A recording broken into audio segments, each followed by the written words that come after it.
Gandhi Djuna, a.k.a. Maître Gims, a.k.a. Gims. Passé du meilleur espoir de la section d'assaut à pop star française ultime. On va essayer de comprendre aujourd'hui pourquoi l'homme aux lunettes noires suscite tant d'animosité alors qu'il est objectivement l'un des artistes les plus talentueux de la dernière décennie. Gims, pourquoi tant de haine?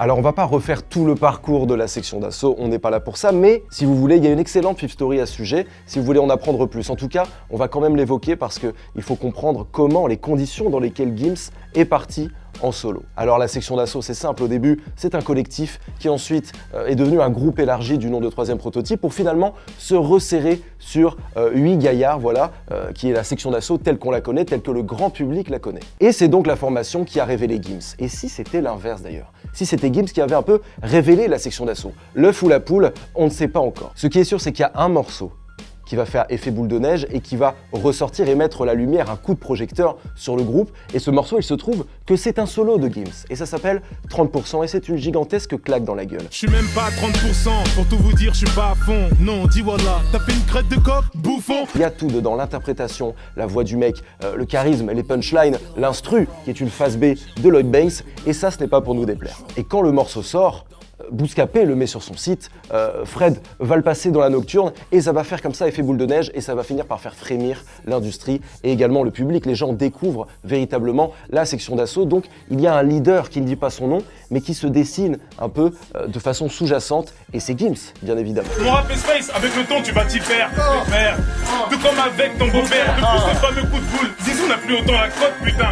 Ils ont déduit que c'était son côté maghrébin. Ça veut pas dire qu'il est meilleur que les autres. Là-dessus, il s'exprime sur du kickage, mais en réalité, c'est surtout sa voix qui est éminemment singulière. Cette latitude qu'il peut avoir entre les graves et les aigus. Et ce qui est fort, c'est qu'au début, le mec n'a absolument pas conscience qu'il a de l'or dans la bouche. C'est véritablement les membres de la section qui vont le pousser, qui vont lui dire « Mais mec, en fait, fais quelque chose de cette voix, c'est quand même assez fort ». Et notamment Barack Adama qui va le pousser à pousser la chansonnette. Une des premières démonstrations qu'on peut avoir sur la section d'assaut, c'est le morceau Cascadé sur le projet L'écrasement de tête.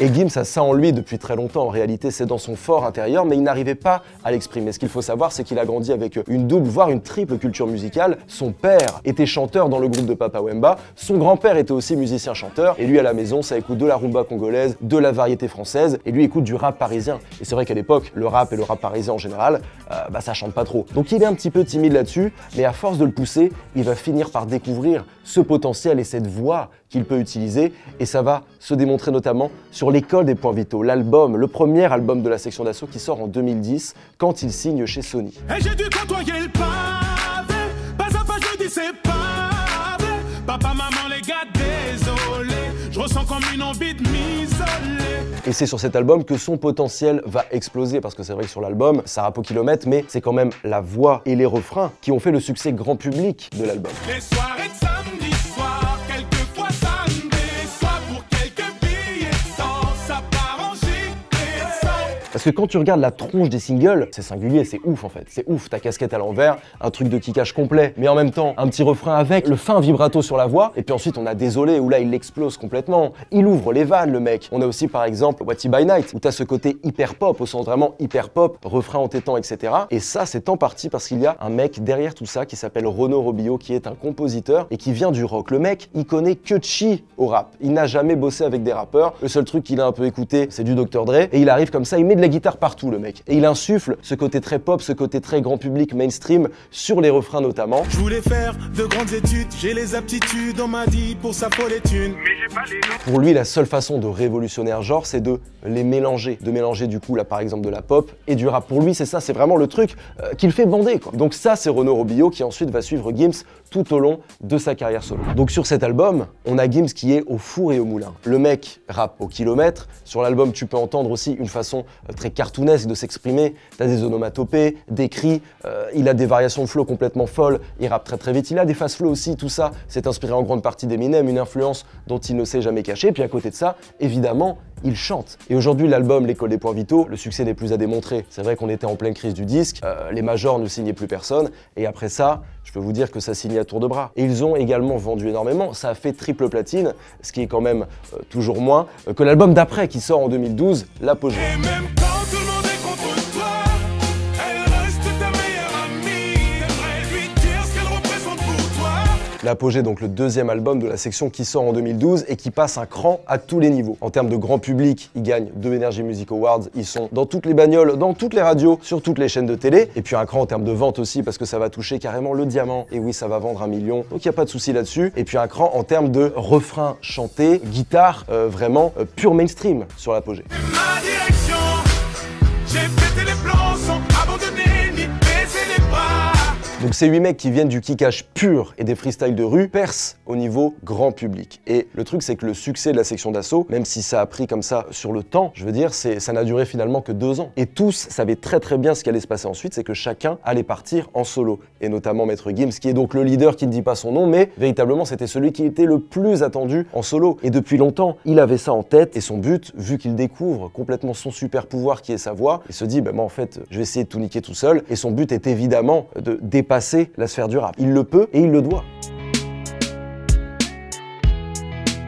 On est en 2013 et Gims s'apprête à sortir donc son premier solo Subliminal. C'est pas évident de sortir un solo, mais encore plus quand t'as retourné l'industrie en groupe. En plus, il doit faire la cuisine pour absolument tout le monde. Son public de base de la section et celui qu'il a acquis avec le succès plus grand public de la section, avec notamment l'Apogée. Et donc il se trempe l'orteil dans l'eau et il va envoyer en premier extrait Meurtre par Strangulation, qui est clairement pour son public de base. Il crie dessus.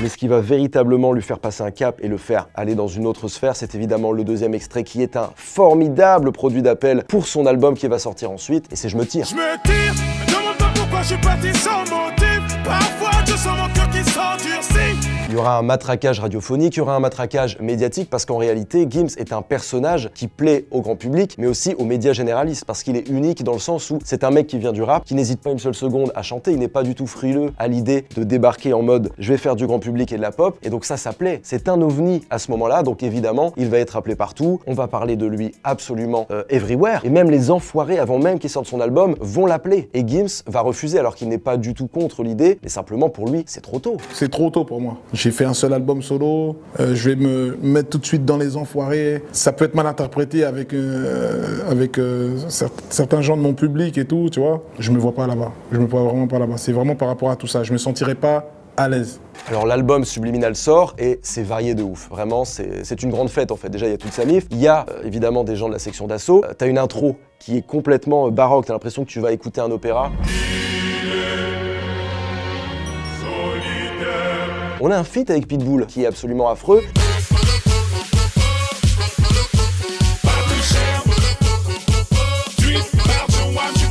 On a du rap. J'ai tapé dans des chantiers, puis fini par déjanter. J'étais pas de la classe de ceux qui voient pas Valenti chanter. On a de la variette avec Changer par exemple. C'est dans ces moments que je me dis que je vais changer.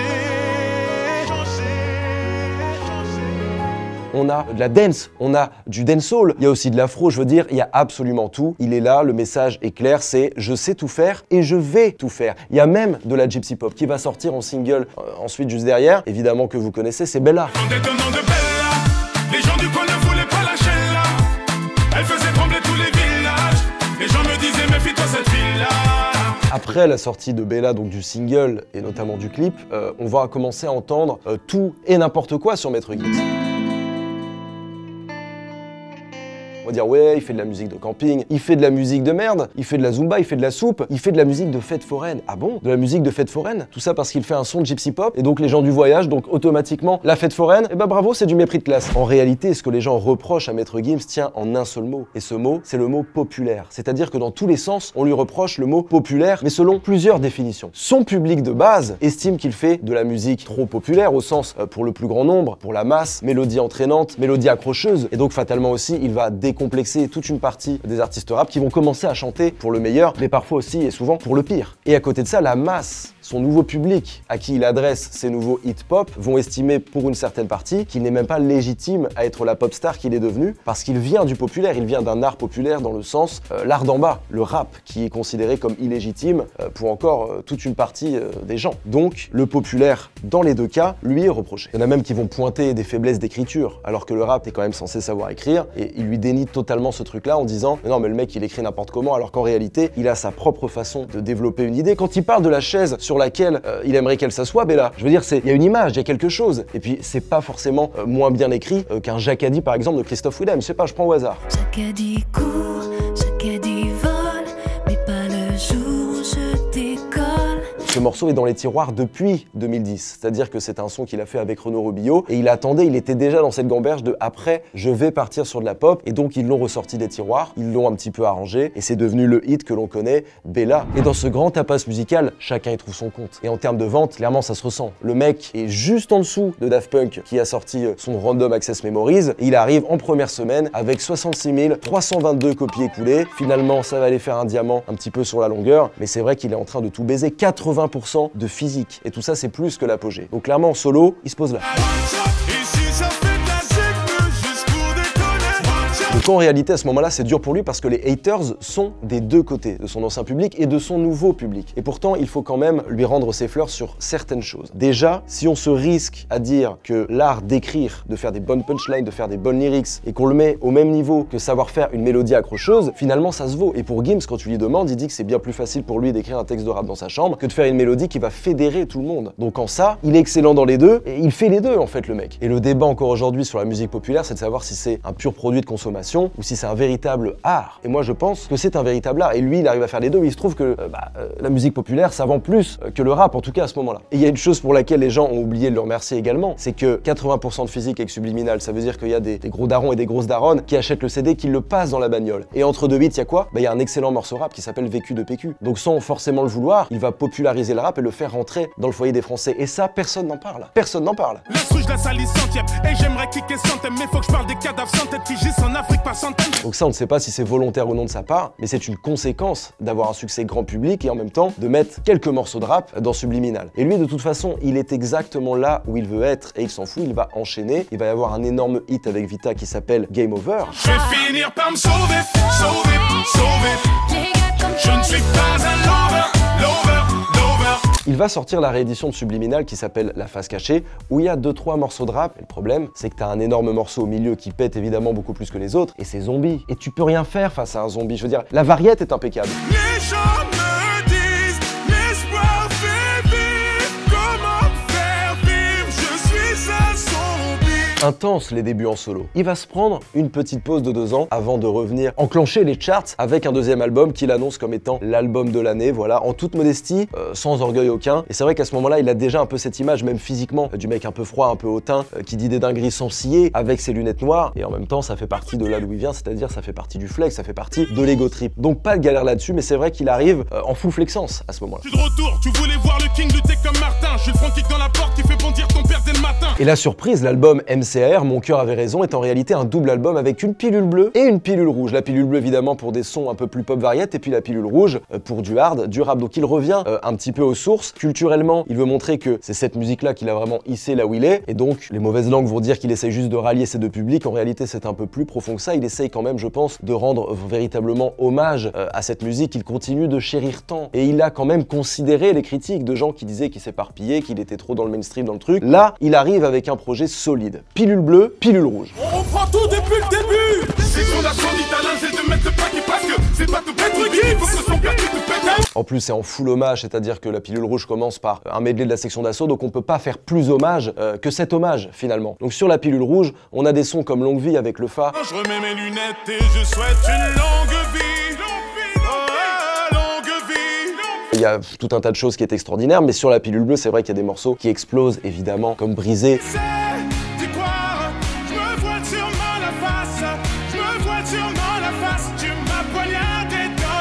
Comme Est-ce que tu m'aimes? Est-ce que je t'aime? Je sais pas si je t'aime. Mais il y a un move qui est fort, et encore une fois, que les gens oublient de citer comme étant un move quand même particulièrement noble de la part de Gims, c'est d'avoir mis le morceau Sapé comme jamais dans la pilule bleue. Sapé comme jamais, sapé comme jamais. C'est-à-dire que Sapé comme jamais, c'est de la rumba congolaise et ambiance afro, mais au dernier moment, il le fait vraiment 15 jours avant de rendre les bandes. Il se dit qui je pourrais ramener sur ce morceau. Et inévitablement, on lui propose Niska, qui est un mec qui est en train de tout péter, mais c'est vrai que Niska, c'est pas le mec le plus accessible à ce moment-là, et pourtant, il finit sur la pilule bleue. Et aujourd'hui, il n'y a pas un mariage, il n'y a pas une soirée où t'entends pas le couplet de Niska rapper, parce que c'est du rap, c'est du rap. Donc ça va toucher des zones, ça va toucher des gens qui certes considéraient le rap comme illégitime, donc on n'est pas obligé de les toucher, mais de fait on les touche. Tu peux entendre du Niska dans des mariages de racistes. Donc culturellement, il y a quand même un move qui est fait. Les gens sont là, ouais, on a trop entendu le son, on n'en peut plus machin. Oui, bien sûr, ça l'a matraqué, mais en vérité, quand tu prends du recul, le move est extraordinaire. Encore une fois, pour le rap, je trouve. On voit aussi qu'il essaye de conquérir l'international. Alors il y avait Pitbull sur son premier album, sur un morceau horrible, encore une fois, je le répète, il est atroce ce morceau. Mais là, on a un morceau avec Sia qui est australienne, mais qui résonne absolument partout. Elle est worldwide, elle est complètement worldwide, et surtout aux États-Unis, elle a un succès immense. Et il va lui envoyer simplement un yaourt en disant, bah tiens, est-ce que potentiellement tu pourrais poser? Et elle prend le truc, elle dit, mais carrément, j'adore, je vais même le mettre sur mon album à moi. Et en vérité, là, le move de Gims, ce n'est pas de s'offrir un feat avec un inter, c'est le marché inter. Il veut le marché international. Et ça procède comme ça.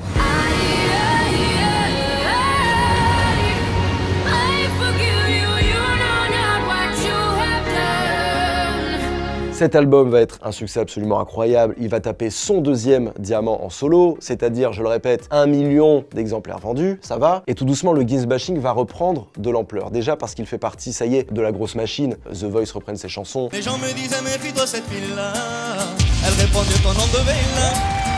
Les Enfoirés également, tu le vois chez Ruquier, il est trop haut, tu le vois partout, et c'est vrai que lui, il donne le bâton pour se faire battre, il fait des placements de produits pas très subtils. Le mec, on lui reproche de faire de la musique de camping, il va faire un morceau sur la BO de Camping 3. Publiquement, c'est plus risqué de dire que tu aimes Maître Gims que de dire que tu le détestes. Les gens adorent le détester. Et ça va même à un tel niveau qu'il y a des acteurs de la culture mainstream en France qui vont le bâcher publiquement. Donc t'as un mec par exemple comme John Rachid. Oh, il m'a fait mal au rap, Gims, double fracture du rap. Bon, c'est son fond de commerce, il fait des vidéos en disant j'ai mal au rap, machin, l'écriture ça va plus, ça ok. Mais par exemple, on a Grand Corps Malade qui publiquement dit qu'il n'aime pas et qu'il ne comprend pas le phénomène Maître Gims, qu'il trouve sa voix dégueulasse et que ses lyrics sont nuls à chier. Et publiquement, quand t'es un mec comme ça qui fait partie de la culture, tu sais ce que c'est que de te faire lyncher en public. Et pourtant il le fait, et ça c'est du jamais vu. À la limite, quand tu poses la question à des gens, ils vont faire un peu langue de bois en disant ouais, moi je suis pas trop là-dedans machin. Lui le dézingue en public, donc ça, c'est un niveau de violence encore jamais égalé à ce niveau. Les gens font véritablement un rejet de Maître Gims, à tel point que par exemple, il va interpréter ses hits lors d'un match des Lille-Paris au Stade de France qu'il remplira plus tard. Il arrive, il fait ses trucs, et puis il se fait huer.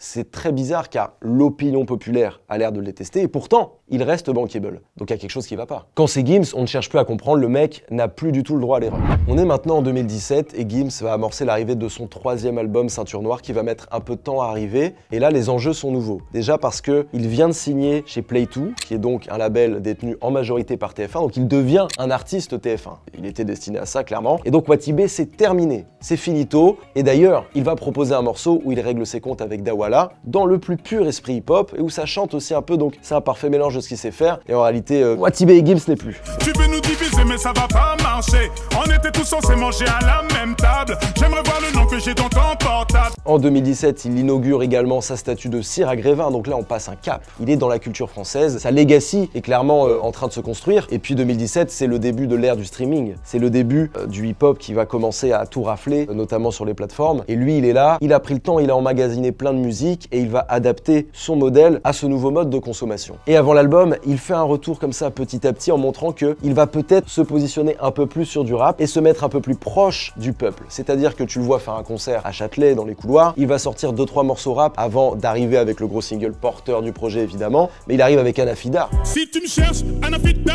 y'en a qui fument la chicha posée sur le star. Elle me pose des questions mais elle connaît les réponses. Et puis après évidemment, il arrive avec le gros single porteur du projet, Caméléon. C'est laissé tomber.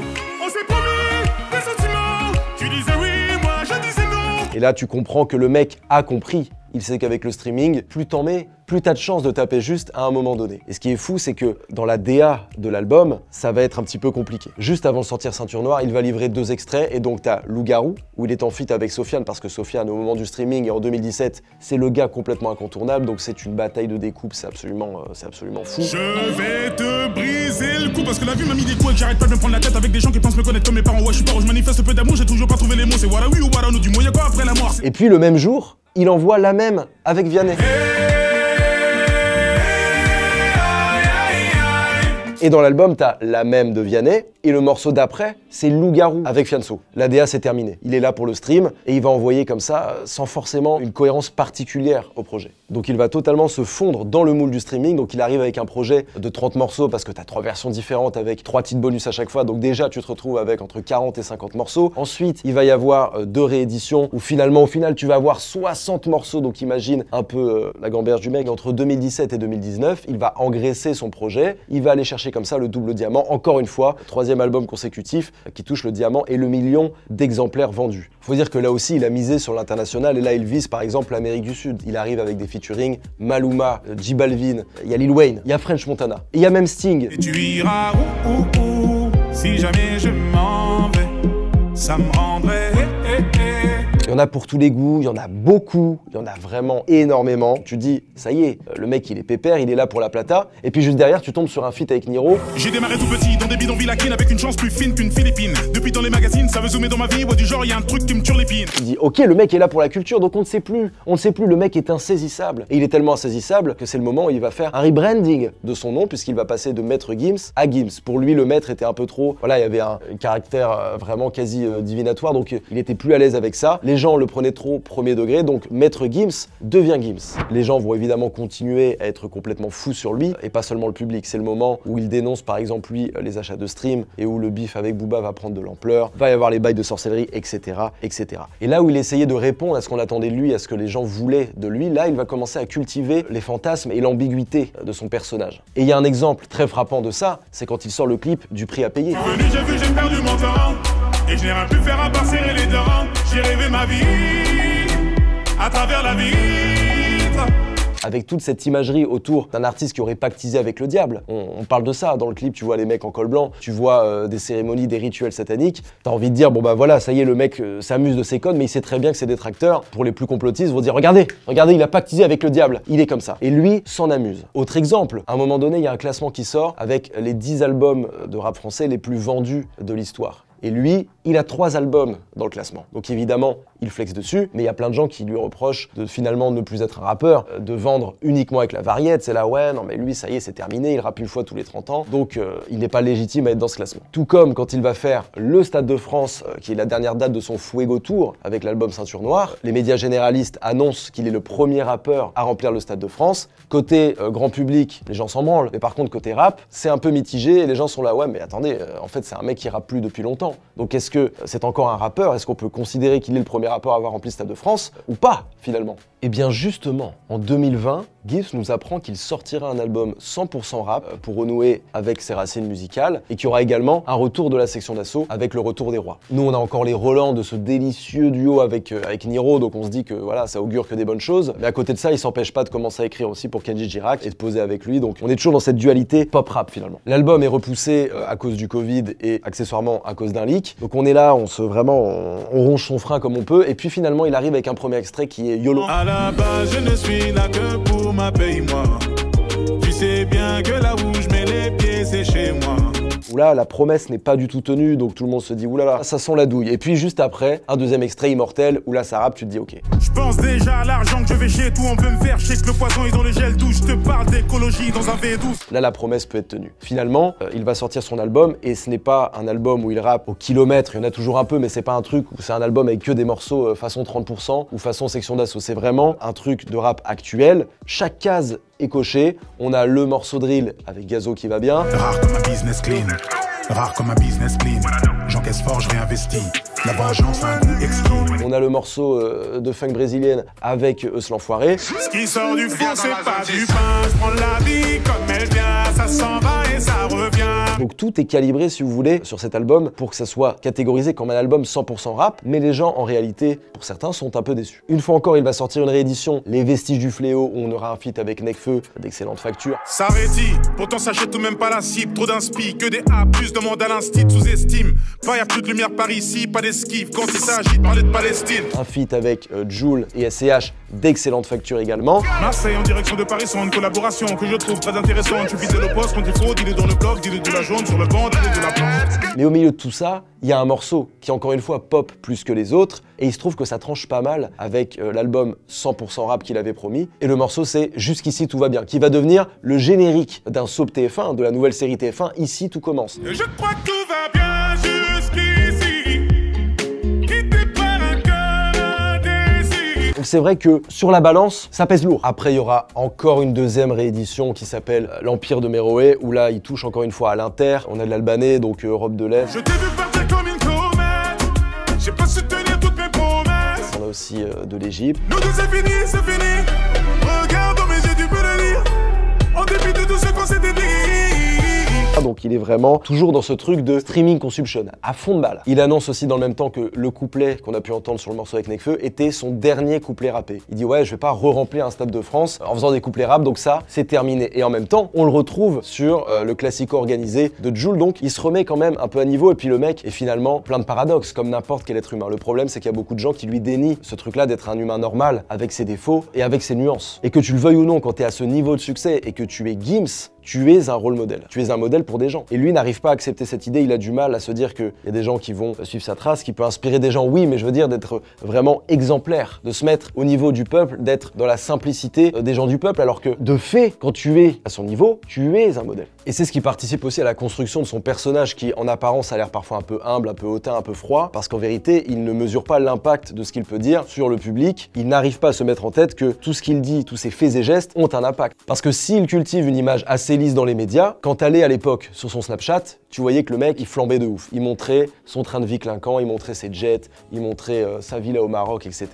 Et il y avait tout ce côté un peu revanche sur sa vie. Et il l'a dit plus tard, c'est qu'en fait, il y a toute une période où il a eu besoin de validation. Il a eu besoin de montrer qu'il avait pris sa revanche sur la vie et que ça y est, il était arrivé. Donc il montrait des trucs de fou qui inspiraient certains et qui en énervaient d'autres. Et ce besoin de validation vient évidemment de l'enfance un peu chaotique qu'il a pu avoir, même du début de son parcours, quand tout le monde pensait qu'il était plâtré avec la section, alors qu'il n'avait pas un. Gims, il vivait dans les squats, en fait.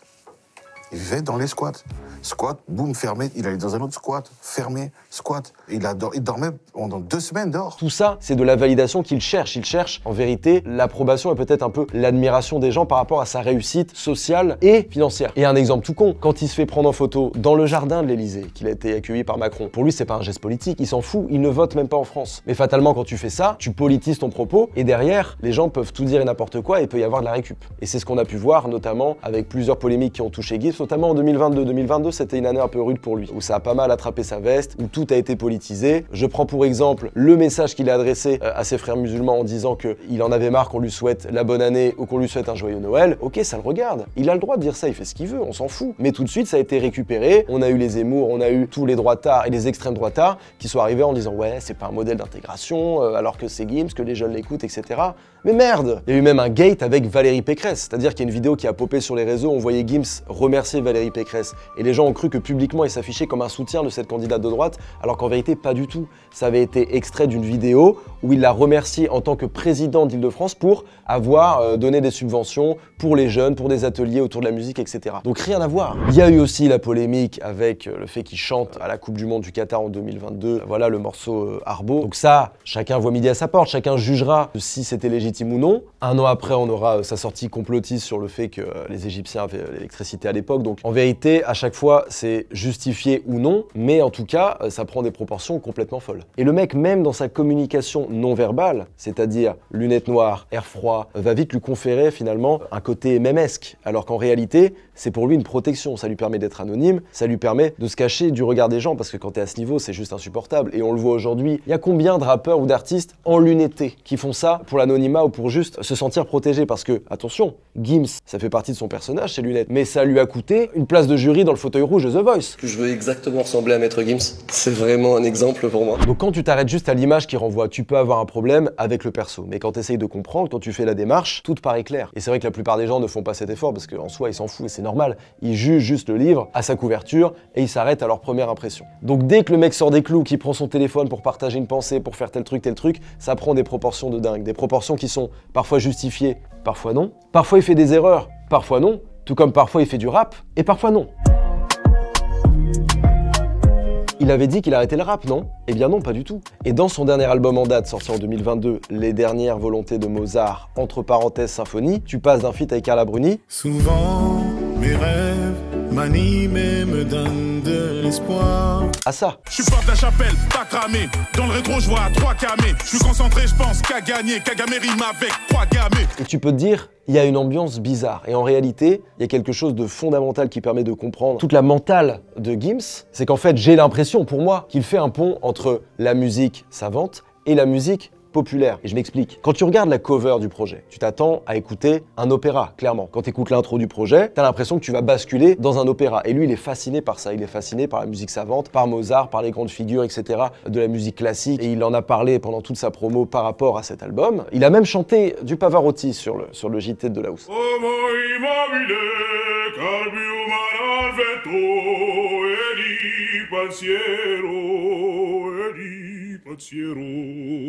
Alors tu peux trouver ça pompeux d'invoquer Mozart pour le nom de ton dernier album et d'avoir toute cette imagerie un peu symphonique, etc. Mais en réalité, donc quand tu écoutes l'intro,